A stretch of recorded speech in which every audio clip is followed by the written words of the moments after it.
la semana pasada, estuvimos viendo cómo el Señor Jesucristo, ante las miradas asesinas de los escribas y los fariseos, se apartó a las orillas del lago de Galilea. El plan no había cambiado. ¿Y cuál era el plan? Seguir con el enfoque de la enseñanza sobre el reino de los cielos. El plan era el mismo, solo cambió el lugar. Pero ¿qué pasó en aquellas orillas del lago?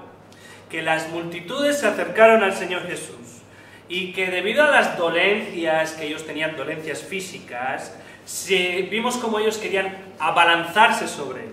¿Sí? ¿Recordamos eso? Si además sumamos a los demonios que estaban manifestándose y metiendo toda esa bulla y todo ese jaleo y todo ese desorden, si le sumamos a las multitudes, a esos demonios, resultó ¿en qué? En que la enseñanza de Jesucristo fue entorpecida.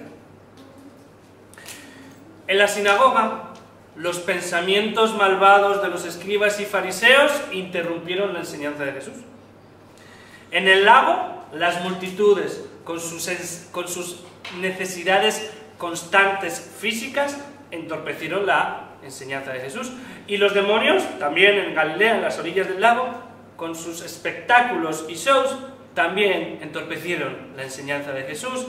Y eso, como ya hemos dicho, no debe sorprendernos. ¿Por qué? No es casualidad que haya oposición a la palabra y a la predicación de la palabra. ¿Por qué? Porque estamos en guerra. ¿De qué manera los versículos de la semana pasada tienen conexión con los versículos que hoy vamos a ver? Bueno, Marcos, inspirado por el Espíritu Santo, va a enseñarnos, va a mostrarnos que debido al trabajo que se va acumulando, Jesús decide establecer a 12 hombres, apóstoles, para que más adelante sean enviados como tal, como apóstoles. ¿Para qué? Para que proclamen el Evangelio por la tierra de Israel en lo que va a ser la primera misión, o el primer viaje misionero. Por eso, lo que vamos a ver en el Evangelio de Marcos, a partir de estos versículos, es que Jesús toma aparte a estos 12 hombres, por ejemplo, para darles enseñanzas especiales, ¿como cuál? Pues, por ejemplo, les va a mostrar el significado de las parábolas profundamente. Les va a hablar solo a ellos, les está preparando y ya les va avisando de que el Mesías, él, tenía que morir, pero también resucitar. También les va a hablar en un futuro más adelante de que él regresaría. Y todas esas cosas se las dijo exclusivamente a los 12.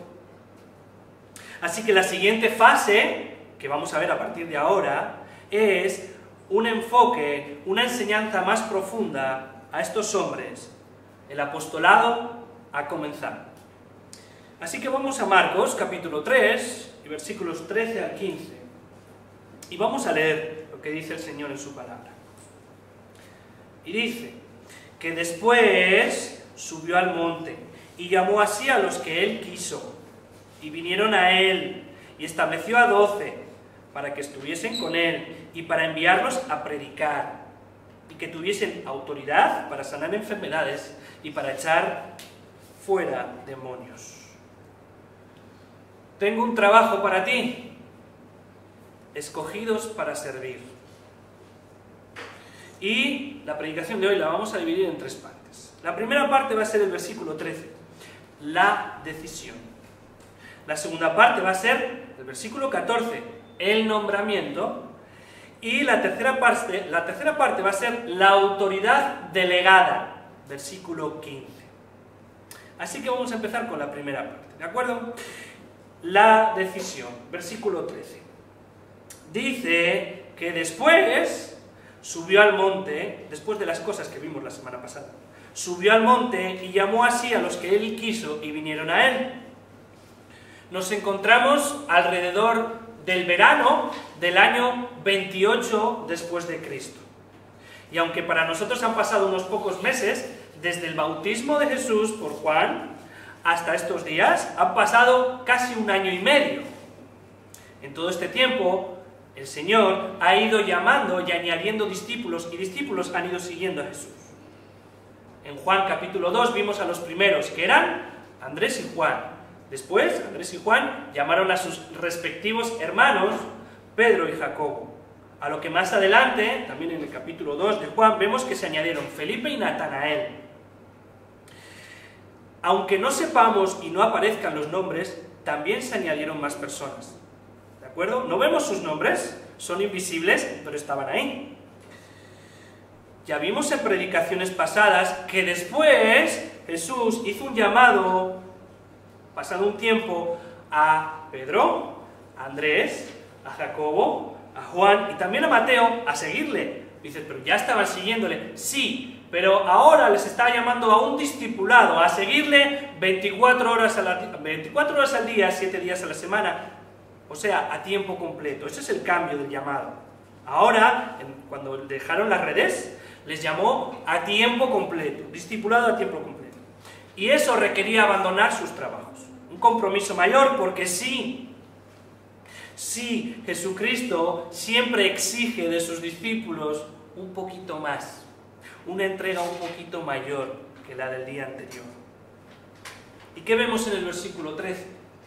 Que Jesús subió al monte. Bueno, el Evangelio de Marcos ya hemos visto que es el Evangelio de la acción y a veces es muy rápido. Pero ¿qué dice Lucas 6, versículo 12, que sería el pasaje paralelo? Dice el propósito por el cual Jesús subió al monte. Y dice este versículo de Lucas 6, versículo 12, que Jesús subió al monte y pasó toda la noche en oración. ¿Qué nos muestra esta actitud de Jesús de apartarse toda una noche en oración? Varias cosas. Lo primero, que tenía que tener una decisión, por lo tanto nos muestra que tenía que escoger a 12, por lo tanto nos enseña que sí, había un grupo mayor que el de los 12 siguiéndolo. Eso en primer lugar. Pero ¿qué nos muestra importante?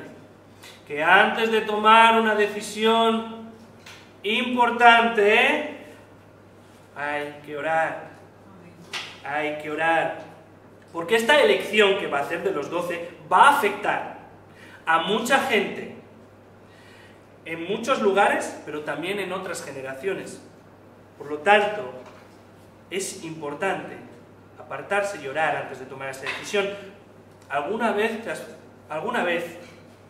te has preguntado esa decisión importante que vas a tomar? No digo decisiones diarias, qué desayuno, qué me pongo, no, decisiones importantes. ¿Alguna vez te has preguntado qué consecuencias van a tener esas decisiones importantes que vas a tener, que van a afectar en el tiempo, cuyas consecuencias van a aplazarse en el tiempo y cuyas consecuencias que tomes de las decisiones que tomes van a afectar a otros? ¿Te toma realmente el tiempo? Es fundamental que tengas en cuenta esto, que eso afecta a más gente y afecta a otras personas y te afecta en el tiempo. ¿Para qué? Para que medites antes de tomar la decisión. ¿Y cómo medito antes de tomar la decisión? A través de las Escrituras, pero también a través del consejo de hermanos maduros en la fe. Pero también, como vimos Jesucristo, las decisiones importantes se toman como Jesús, orando, buscando la dirección del Espíritu Santo. ¿Qué más nos enseña que Jesús se fue y estuvo toda la noche orando? Bueno, nos enseña que hay oraciones que son breves. Por ejemplo, el Padre Nuestro. ¿Os habéis fijado el Padre Nuestro qué breve es? Es una oración breve. También tenemos oraciones breves, como por ejemplo la de Nehemías. Antes que fue a hacer una petición al rey, hizo una oración muy breve. Pero también vemos que aparte de las oraciones breves, hay oraciones que son más extensas, como la que vemos que sucedió aquí.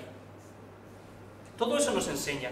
Pero a mí, mientras estudiaba este texto, me sorprendía, me impresionaba algo. ¿Sabéis qué? Qué fácil le resultaba al Señor pasar una noche entera orando. Qué fácil que le resultaba a Él. Yo me preguntaba, ¿por qué nos cuesta tanto a nosotros? ¿Cuál era el secreto del Señor para estar tanto tiempo a solas con Dios? Para el Señor, el secreto está en que Él disfrutaba haciéndolo. Ese era el secreto. Jesús, el Hijo, siempre tuvo desde la eternidad, siempre tuvo comunión con su Padre, desde la eternidad, en un tiempo que se extiende tanto que no podemos darnos cuenta. Desde la eternidad tuvo comunión con el Padre, por lo tanto no le iba a costar nada pasar una noche en comunión con el Padre. Pero, para Jesucristo, ese momento de apartarse para estar con el Padre a la noche era un momento especial. Y ese es el secreto. Ese es el secreto, esa es la clave. Que cuando vayas a presentarte, tener comunión con Dios en oración, derrames tu corazón, demuestres tus problemas, tus deseos, tus necesidades. Y haz que el momento más feliz y especial del día sea ese momento en el que tú te apartas para tener comunión con Dios. No lo veas como una tarea, no lo veas como una carga, sino como lo que es, un placer, un gozo, y disfruta de ese momento. Yo sé que mis hijos tienen un momento del día señalado en sus corazones, y es después de nuestro devocional a la noche, cuando voy a acostarles. Nosotros tenemos un momento donde hacemos chistes o contamos cuentos. Yo sé que ellos en su corazón están esperando ese momento especial con su padre, porque ellos disfrutan con su papá, pero su papá también disfruta con ellos. Y esa, hermanos, es la clave, esa es la actitud. Que estemos esperando a que llegue ese momento, y cuando llegue disfrutemos de la comunión con el Señor, y no nos costará tanto. Como a Jesús tampoco le costaba estar toda la noche en oración. ¿Qué más nos muestra el versículo 13? Después de que Jesús estuvo orando en el monte, llamó a los que Él quiso. No llamó a los más humildes, estos hombres eran egoístas. No llamó a los más mansos, estos hombres eran gruñones. No llamó a los más entendidos, por momentos eran faltos de entendimiento. Entonces llamó a los más valientes, a los más fieles, a los de una fe inquebrantable. No los llamó a ellos por esas virtudes. Eran orgullosos, temperamentales, infieles, faltos de fe, cobardes. Es más, hasta uno de ellos era un ladrón hipócrita que le iba a entregar al Sanedrín. Entonces, ¿por qué llamó a estos 12 y no a algunos de los otros que podía haber escogido? Pues el versículo nos lo dice. Pues porque Él quiso. Él así lo quiso. Según la soberana voluntad del Rey, pero también según el perfecto conocimiento del Rey. Así que cuando ellos fallaron, y veremos cómo fallaron, a Jesús no le pilló de sorpresa. Jesús no pensó así. Cuando le falló Pedro, Pedro, con lo decidido que parecías, oye, y sin embargo, me has negado 3 veces. ¡Qué sorpresa! No. A Jesús no le sorprendió Juan. ¿Qué carácter tiene Juan? Con lo dócil que parece. No, a Jesús no le sorprendió eso. Tampoco le sorprendió Judas. No me lo podía creer que me vendiera por 30 monedas. No. A Jesús no le sorprendió nada de eso. ¿Por qué? Juan 15, 16. Porque no me elegisteis vosotros a mí, sino que yo, en su sabio conocimiento, perfecto conocimiento y soberanía, yo os elegí a vosotros. Y os he puesto para que vayáis y llevéis fruto. Estos 12 hombres no se ganaron la elección por méritos. Cristo quiso elegirlos según su sabio consejo. ¿Qué dice el versículo 13? Después, Marcos 3:13, dice, vinieron a Él. Jesús sube al monte a orar, después los llama, y ellos responden ¿cómo? Vinieron a Él. No hubo resistencia, sino obediencia al compromiso de servir más. Porque el servicio de estos hombres fue progresivo, cada vez mayor. Fijaros, primero estos hombres fueron discípulos a ratos. después fueron discípulos a tiempo completo. Compromiso, un poquito más de compromiso. Y tercero, fueron enviados para un servicio concreto, lo cual requería un compromiso aún mayor. Y este es el ejemplo para todos los cristianos. Primero, un discipulado, claro, a ratos, y que consiste en comenzar asistiendo a todas las reuniones, después un crecimiento en la palabra y en la oración, más tiempo pasando con Jesús, y un compromiso cada vez mayor, que al final se transforma ¿en qué? En un llamado a servir. En tu iglesia local, pero también en tu diario andar, porque también servimos fuera de la iglesia. Y dice Juan 15:16, ¿por qué? ¿Por qué es todo esto de que Jesús llama a unos y a otros, y escoge y no escoge? Pues porque os he puesto para que llevéis fruto. O sea que el cristiano que no hace nada no es algo bíblico. Jesús escoge al servicio, a las personas, para que lleven fruto. ¿Y cuál es este fruto? Sabemos que el fruto es el carácter de Cristo formándose en el creyente, ¿sí? Pero también son las obras que por amor a Cristo se hacen, es decir, el servicio a Cristo. Entonces, un cristiano no está llamado a estar tranquilo y en paz mientras es un discípulo. ¿Qué dice la palabra? Que estamos en una carrera, ¿verdad? ¿Y la carrera qué se hace? Se suda. ¿Qué también dice la Biblia? Que estamos en una pelea, en una batalla. ¿Y la batalla qué se hace? Se sangra. ¿Veis? El discipulado requiere entrega, requiere sacrificio. Ahora, ¿cómo debe ser la actitud de un cristiano en el servicio? Vamos a dar 3 puntos aquí, ¿vale? Vamos a apartarnos un poquito de la narración y vamos a ver cómo debe ser nuestra actitud en el servicio. Primero, a la hora de servir, lo que tiene que tener un cristiano es disposición a servir. Es una actitud al servir para que cuando surja una necesidad y se te llame, Jesús te llame, tú digas, heme aquí. Lo primero, disposición. Después, ¿qué necesitamos? No solo disposición, disponibilidad. ¿Y qué es esto? Pues no es suficiente decir, sí, yo hago esto y lo otro. No es suficiente tener esa iniciativa, sino que hace falta tener acabativa. Y esa palabra yo sé que no existe, pero me habéis entendido todos. Acabativa es no dejar las cosas a medias. Sirvo hoy, mañana no. ¿Os imagináis? Mira, hermanos, esta semana no me apetecía servir, así que no he traído ninguna predicación.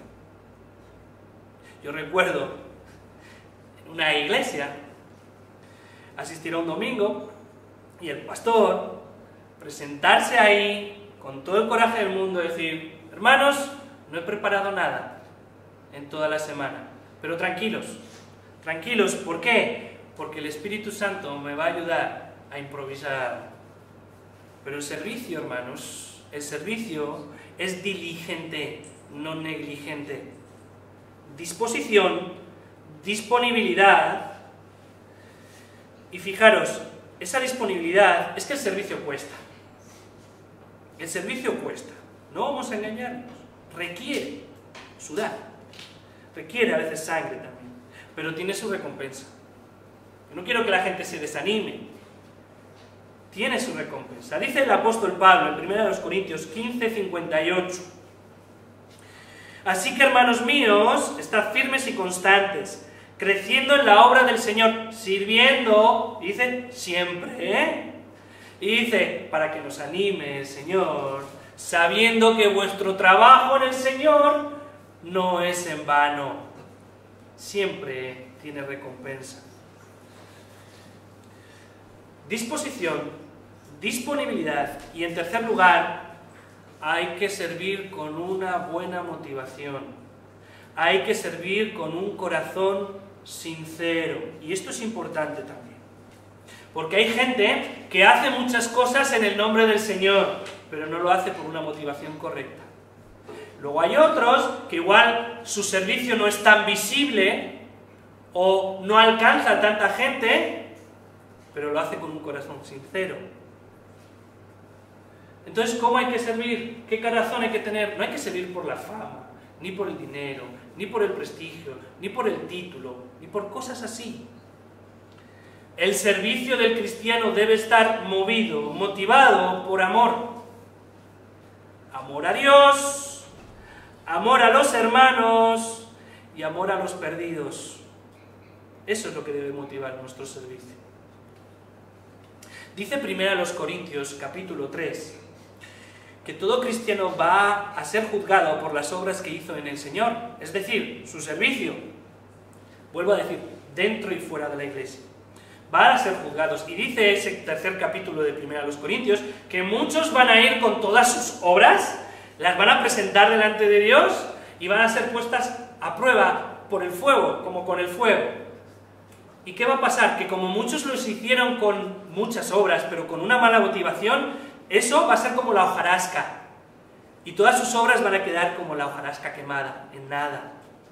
Pero muchos tal vez no hicieron tantas obras, pero las hicieron con un corazón sincero, y aunque el fuego las pruebe, permanecerán, porque las hicieron sinceramente. Así tiene que ser el servicio en la iglesia.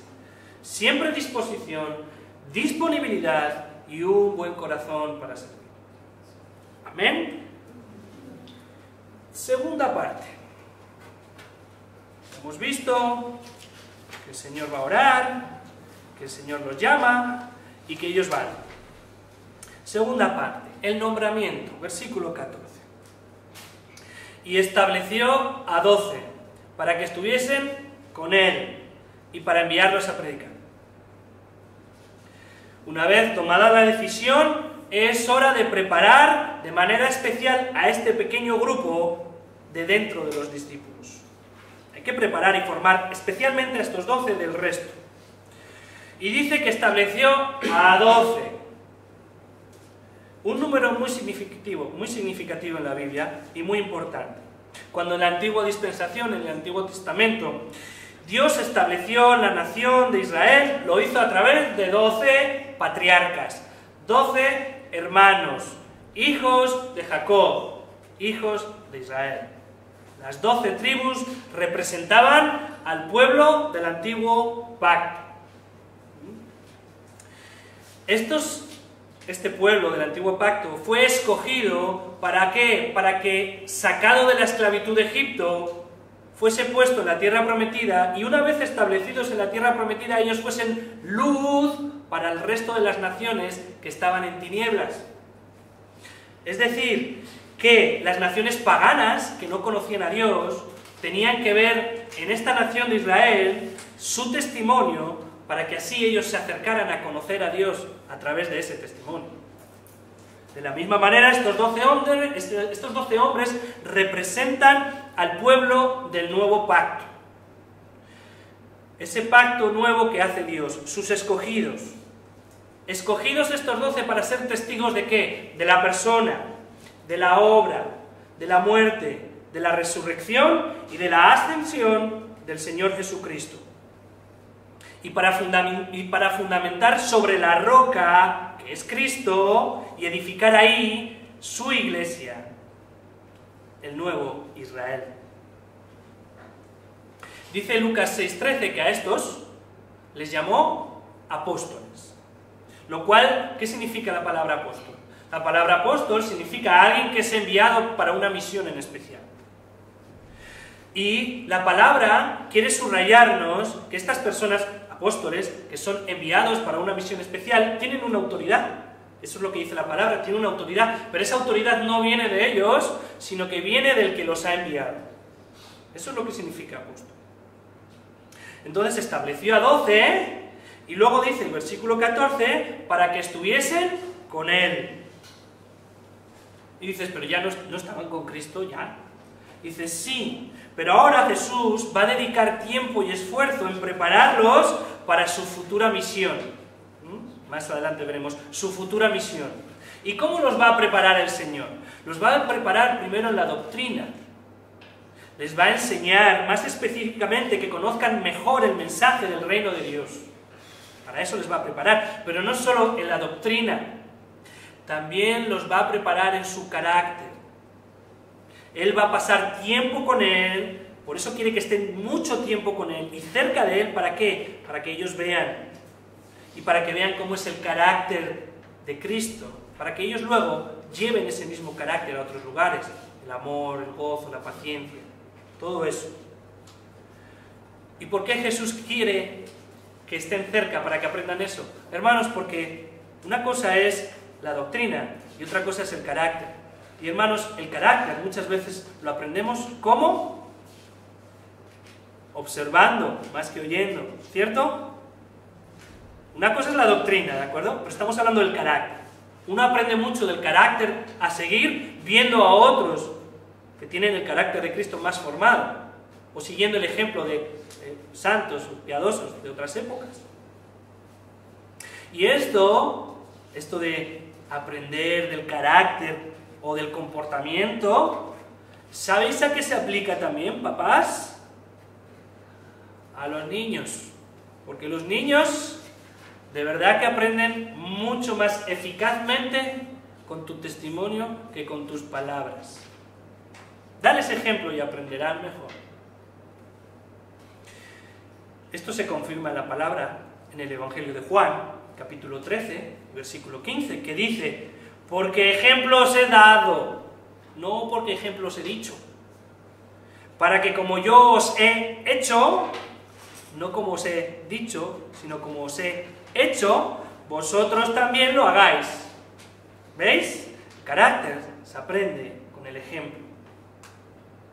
Y dice después que hizo todo esto, que estuviesen, escoger a 12, que estuviesen con él, para enviarlos a predicar. A ver, estos hombres todavía no van a ser enviados, ¿de acuerdo? Todavía hasta el capítulo 6 de Marcos no vemos que son enviados de dos en dos, ¿sí? Ese capítulo famoso, hasta el capítulo 6 no lo vemos. Así que, aunque ya son separados para el apostolado, ahora, del resto de los discípulos, ahora lo que toca es un tiempo de formación. Así que Cristo no envía a la gente sin antes prepararlos, Y esto es enseñanza para nosotros, ¿de acuerdo? Todo cristiano debe seguir un orden, o este orden de preparación, antes de cualquier servicio en la iglesia. Es decir, asistir fielmente a las reuniones. Uno va creciendo para que, llegado el momento, llamado por el Señor, él pueda servir en cualquier área de la iglesia, incluso fuera también. Ahora, en cuanto al servicio, porque como ya veis estamos centrados un poquito en esta predicación sobre el servicio, en cuanto al servicio hay dos extremos que tenemos que evitar, como siempre. Como el ser humano caído cae hacia los extremos, dos extremos a evitar. El primer extremo a evitar sería servir antes de tiempo. Servir antes de tiempo no es correcto. Vemos muchas veces recién convertidos que con toda su ilusión quieren ya tomar ciertas responsabilidades o servicios en la iglesia. Bueno, no se puede saltar uno la fase de formación. Hay que entender que cuando tú haces un servicio, no solo estás haciendo un servicio correctamente, sino que estás mostrando un carácter, estás mostrando una imagen, estás diciendo yo soy cristiano y todos los demás están viendo. Por lo tanto, si la forma o si la imagen de Cristo aún no ha sido muy formada en esa persona, cuando sirva a la gente que lo vea, no va a tener clara la imagen de Cristo. Otro extremo, hemos dicho que un extremo sería servir antes de tiempo. Además que pueden cometerse muchos errores si servimos antes de tiempo. El otro extremo sería no servir nunca. Ambas cosas son muy comunes en las iglesias. No servir nunca después de mucho tiempo en la iglesia, personas que llevan tiempo en la iglesia, asisten fielmente, pero por alguna razón no sirven en la iglesia. ¿Cuáles suelen ser los motivos por los cuales estas personas, a pesar de estar mucho tiempo en la iglesia, no sirven? ¿Cuáles son? Bueno, dos motivos principalmente para no servir en la iglesia. Y uno es que no saben cómo servir. Pastor, yo que no sé cómo servir en la iglesia. No sé qué puedo hacer, no sé a qué he sido llamado. De acuerdo. A esas personas yo les digo, bueno, sigue preparándote. Si aún no sabes cómo servir, sigue preparándote. Ten disposición y compromiso. Y cuando surja la necesidad, estate dispuesto. Y ahí, mientras tanto, ¿qué tienes que hacer? Pedir en oración. ¿Y cómo pedimos en oración si no sabemos cómo servir? Pedimos en oración esto: Padre, yo te suplico que me muestres cómo servir mejor. No se trata de ¿en qué me gustaría a mí servir? No. Tú tienes que ver de qué manera tu servicio puede beneficiar a los demás. ¿Por qué? Porque esto no se trata de ti ni de mí, sino se trata del Señor. ¿Y de qué manera tu servicio puede ser un instrumento en las manos de los planes del Señor? Hemos dicho, este extremo, gente que no quiere servir, es porque no sabe servir. ¿Y cuál sería la otra razón por la que no sirven? Pues porque no quieren servir. Hay gente que no quiere servir. Y a ellos, ¿qué les diría? Pues que todo cristiano está llamado a servir, de una o de otra manera, ¿vale? Hay muchas maneras de servir así. Otra vez, que el discípulo no está llamado a pasear. En ningún momento de la Biblia nos llama que esto es un paseo, es una carrera, una batalla, y se trabaja para el Señor. Así que, lo correcto, a la hora de servir, al igual que estos 12, es, antes de servir después, servir, pero después de pasar un tiempo, como hicieron ellos, con Cristo. ¿De acuerdo? ¿Amén? Vamos a la tercera parte.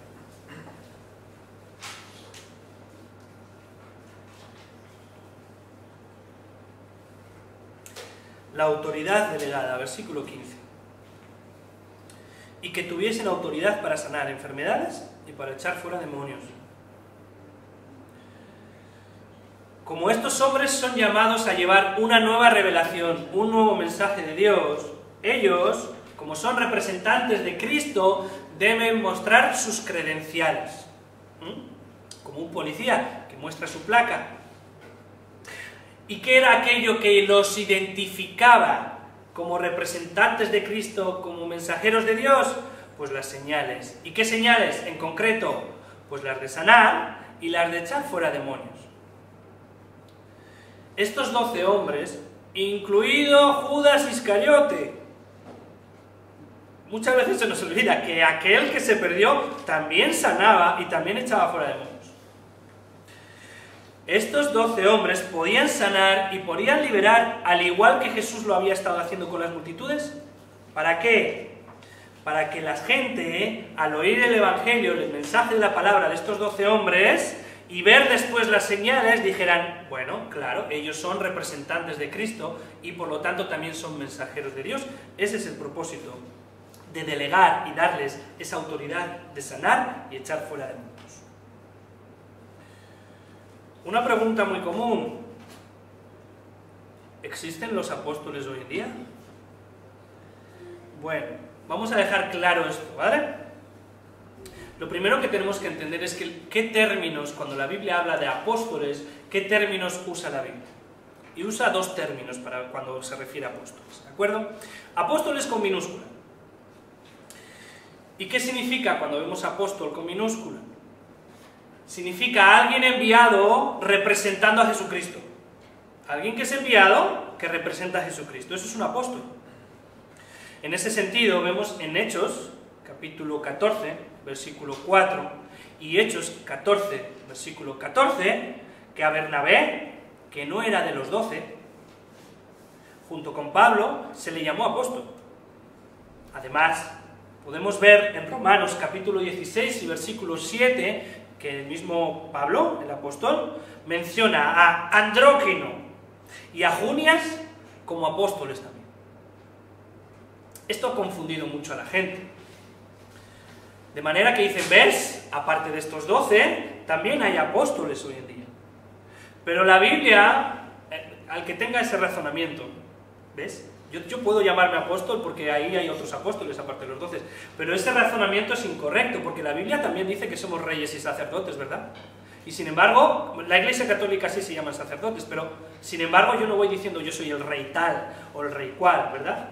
No me pongo ese título.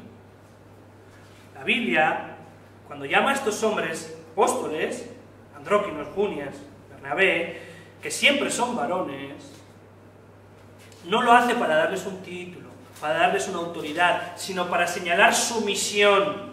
¿Qué era esa misión? Llevar el Evangelio a otros lugares. Entonces, en ese sentido, ¿hay apóstoles hoy? Claro que sí. Los hubo, los hay y los habrá. O sea, representantes enviados para proclamar el Evangelio. Pero no por eso debemos ponernos el título de apóstol, ¿de acuerdo? Como tampoco lo hacemos con el título de rey. Pero ¿qué pasa con esas personas que se llaman apóstol tal, apóstola tal? ¿Qué pasa con ellos? Cuando ellos se llaman así, normalmente ¿por qué lo hacen? Para ponerse encima de los demás, para tener autoridad sobre los demás. Porque ser pastor les queda pequeño, por lo tanto se autonombran apóstoles y, como ya he dicho, alguna hasta apóstola. Yo creo que esa palabra ni debería existir en el diccionario. Pero lamentablemente les diría a esas personas, lo siento, no calificáis para el puesto. No cumplís los requisitos para ser un apóstol con A mayúscula de los 12. Así que ahora que hemos visto qué quiere decir la Biblia con apóstol en minúscula, en ese sentido, el otro significado que usa para la palabra apóstol sería apóstol con A mayúscula. ¿Y cómo es esto? Cuando se refiere a los 12. Entonces la Biblia se refiere a apóstol, como ya hemos dicho, un enviado en nombre de Jesús. Y apóstol con A mayúscula cuando se refiere a uno de los 12. Hubo 12, sí. Uno se mató, se suicidó, quedaron 11, fue reemplazado por Matías. Pero quedaron 12. Y dices tú, ¿y el apóstol Pablo? El apóstol Pablo fue una excepción. Pablo sabía que era apóstol. Por eso él escribía y decía, apóstol de Jesucristo. Pero también sabía que había sido llamado como una excepción fuera de tiempo, por eso él dijo que era como un abortivo. Además, cuando Pablo se presentó delante de los 12 dijeron, sí, él tiene el mismo llamado de apóstol con A mayúscula, lo aceptaron. Pero ¿cuáles son los requisitos para ser apóstol con A mayúscula? Lo vemos en el capítulo 1 del libro de los Hechos, en el versículo 21 y 22. ¿Qué requisitos tenían que cumplir los apóstoles para ser uno de los 12? Pues primero, haber sido llamados por el Señor Jesucristo y haber sido seguidores, discípulos suyos desde el bautismo hasta su ascensión. Debían haber visto a Jesucristo resucitado. Cuando vieron a Jesucristo resucitado, no lo vieron vagamente, como un espíritu, no, con su cuerpo. Ellos lo tocaron, ellos comieron con él. Y lo digo porque muchos dicen, pero yo también he visto a Jesucristo resucitado, tuve 4 visiones, 3 sueños. No nos confundamos. Haber sido discípulo de Cristo, haberlo visto resucitado, y también las señales de los apóstoles tenían que seguir a estos hombres. El apóstol Pablo dice en 2 Corintios 12:12 que las señales del apóstol él las había hecho también. Así que ya podemos descartar por estos requisitos a todos aquellos que se hacen llamar apóstoles. Pero alguno podría decir, bueno, pero Pablo tampoco fue discípulo de Jesús desde el principio. Pablo no vio a Jesucristo resucitado. No es verdad. Recordad, él es la excepción. Y Pablo, cuando fue llamado por Cristo mismo en el camino de Damasco, él vio a Jesucristo resucitado. Además, las señales de los apóstoles también le seguían a él. Ahora, ¿cuál es el problema? ¿Cuál es el problema con esta gente que tanto desea estos títulos? Bueno, el problema que ellos, a la hora de decir yo soy apóstol tal, su problema es que lo hacen con orgullo. Ese es su problema. Yo soy el apóstol tal, yo soy el profeta tal. Pero Pablo, verdadero apóstol, el apóstol Pablo, que era verdadero, él tuvo que mostrar sus credenciales a los corintios, ¿Por qué? Porque los corintios, la iglesia de Corintio, que era mundana, ponía en entredicho su apostolado, no se lo tomaba en serio. Entonces Pablo tuvo que decir, mira, yo soy apóstol por esto y por esto. ¿Y sabéis lo que dijo después? En 2 de los Corintios, capítulo 12, versículo 11, dice, ¿sabéis, hermanos? Me he hecho un necio por gloriarme. Me he hecho un necio por gloriarme. Vosotros me habréis obligado a eso. A Pablo no le gustaba ir en ese plan. Solo si era necesario para que le tomasen en serio lo hizo. Dice, porque en nada he sido menos que aquellos grandes apóstoles, es decir, los 12. No he sido menos que ellos. Pero dice después, aunque nada soy. Claro. ¿Por qué? Porque revela su carácter. Yo soy el apóstol, yo soy el profeta, y algún despistado, yo soy el querubín. ¿Sabéis lo que le digo yo a esa gente? ¿Y sabéis lo que le tenemos que decir nosotros? Que el único título al que aspira un discípulo, un creyente, es a ser un siervo, y más concretamente a ser un siervo inútil. Ese es el título que podemos ponernos. Siervo inútil. No queda tan bien como apóstol. Resumiendo, no terminando, resumiendo. Cada vez falta menos tiempo para la cruz. Y como hay que preparar a los hombres que en un futuro pondrían el fundamento sobre la roca, que no es Pedro, que es Cristo, como hay que prepararlos, el Señor decide nombrar y autorizar 12 débiles hombres para esta tan importante misión. Eso es lo que hemos visto hoy. Unos pocos hombres que tras la muerte y la resurrección y la ascensión de Cristo, dice el libro de los Hechos, que pondrían el mundo patas arriba. El mundo patas arriba. Sus nombres, sus caracteres, sus debilidades, hermanos, Dios mediante, los veremos la semana que viene. Aplicaciones prácticas.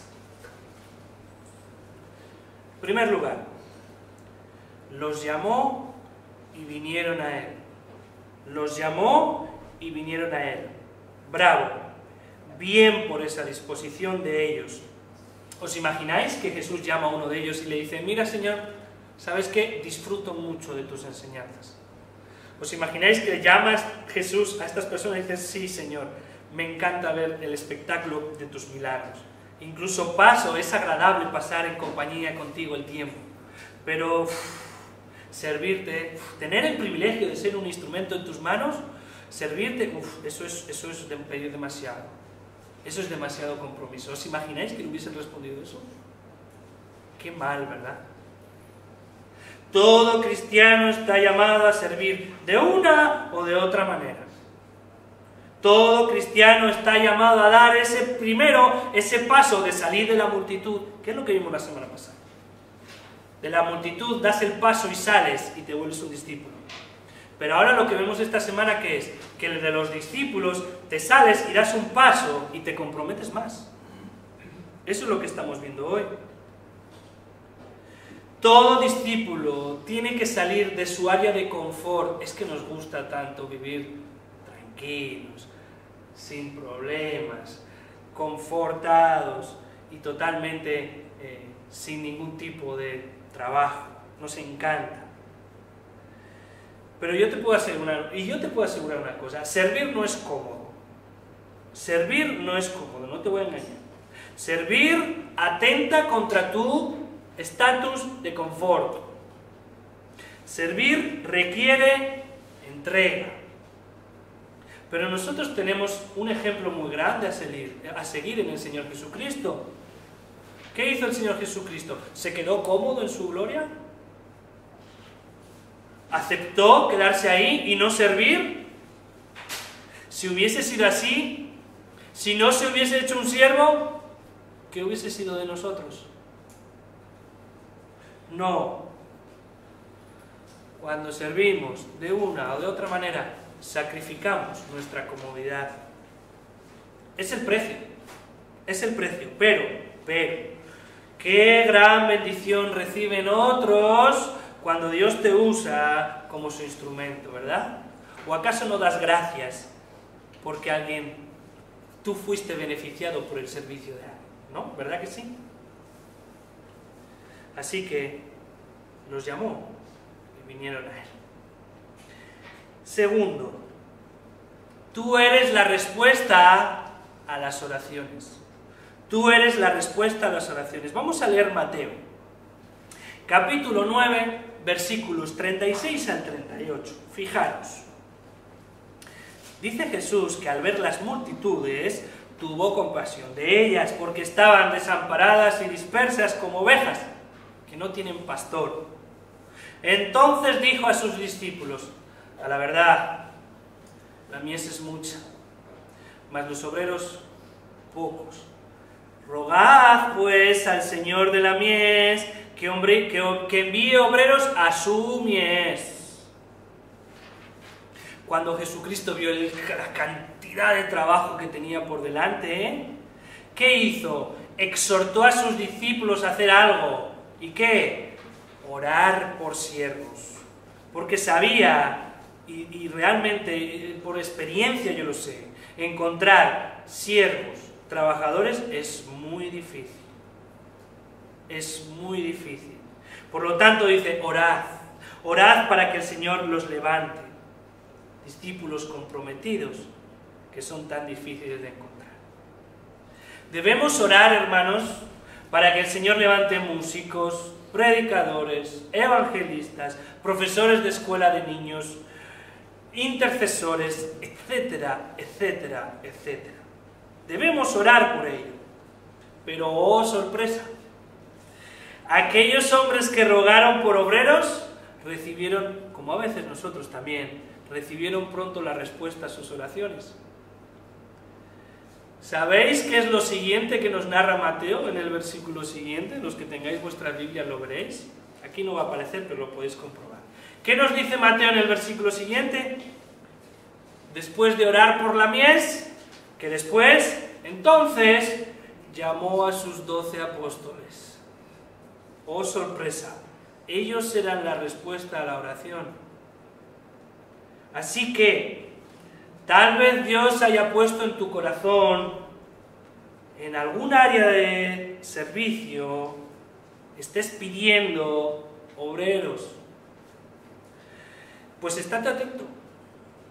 Estate atento y vete preparándote. ¿Por qué? Para que cuando llegues y puedas recibir el llamado a servir, puedas decir: heme aquí, Señor. Heme aquí, y gracias, Señor, por responder mis oraciones, y gracias también por permitirme ser un instrumento para que tú, Señor, hagas tu soberana obra. Qué gran privilegio. Amén. Amén. Bendito Dios y Padre, tú nos llamaste de las tinieblas a la luz. Tú sabes, Señor, la lucha que tenemos cada uno de nosotros, la carne contra el espíritu, constante. Por eso te rogamos, oh Dios, que no dejes que nos conformemos, sino que busquemos y que nos centremos, que no vivamos desorientados en un mundo que constantemente quiere desenfocarnos, de que somos peregrinos, de que estamos de paso. Sí, tenemos que plantar viñas y edificar casas, pero es solo temporal. Hay un plan mucho mayor, Señor, y a veces nos olvidamos de ello. Y en ese plan, tu plan soberano, tú tal vez quieres que seamos parte. No sabemos cómo muchas veces, no sabemos cuándo muchas veces. Así que te pedimos, oh Señor, que nos prepares, que nos des fuerzas para que estemos tiempo con Jesús como estuvieron estos 12 hombres, y nos prepares. Y para que recibamos y creamos y conozcamos más de tu doctrina, pero no solo eso, sino que pasemos tiempo con Jesús para que su carácter, el carácter que el Espíritu Santo imprime en nosotros, sea una realidad hoy y mañana. Y para que cuando tú nos llames, si es tu voluntad, digamos: heme aquí, Señor, se ha hecho todo para tu gloria. Te lo pedimos, oh Dios, en el nombre de Jesús. Amén.